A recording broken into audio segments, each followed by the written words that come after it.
కృత్రిమం మీద ఏఐని అదుపు చేసి ముందుకెళ్లాల్సిన అవసరం ఉందని మాజీ ఉపరాష్ట్రపతి వెంకయ్యనాయుడు అన్నారు. ఏఐ వస్తే మానవ సంబంధాలు మంటగలిసిపోతాయేమోనని భయం తనకు ఉందని అన్నారు. విద్వేషాలు రెచ్చగొట్టేలా ఉండకుండా ఏఐని కట్టడి చేయాల్సి ఉందని అన్నారు. విజయవాడలోని Parvathaneni Brahmayya Siddhartha college of arts and sciences కళాశాలలో జరిగిన పూర్వ విద్యార్థుల సంఘం స్వర్ణోత్సవ సంబరాల్లో ఆయన పాల్గొన్నారు. ఈ సందర్భంగా మాట్లాడుతూ దేశాన్ని, మాతృభాషను, చదువుకున్న విద్యా వ్యవస్థను, గురువులను మర్చిపోకూడదని చెప్పారు.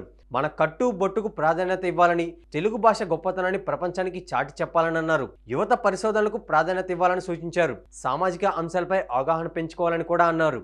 మన పూర్వీకులు మనకు అందించిన సంప్రదాయాల్ని భావితరాలకు అందించాలని వ్యాఖ్యానించారు. భారత్ విశ్వగురువు అయినప్పటికీ ఏ దేశం మీద దండయాత్ర చేయలేదని గుర్తు చేశారు. భారత్ సత్తాను ప్రపంచ వేదికల మీద మన వారు చాటుతున్నారని ప్రశంసించారు. కులం కంటే గుణం మిన్న అనే విషయాన్ని అందరూ గుర్తించాలని అన్నారు. డిగ్రీల కంటే పరిజ్ఞానం ముఖ్యమని వెంకయ్యనాయుడు పేర్కొన్నారు. ముఖ్యమంత్రి చంద్రబాబు నాయుడు సాంకేతికతకు ప్రాధాన్యత ఇస్తున్నారని తెలిపారు.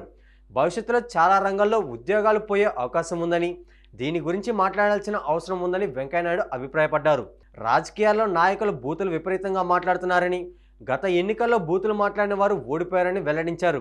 సమాజం కూడా అలాంటి వాళ్ళను బహిష్కరించాలని హితవు పలికారు.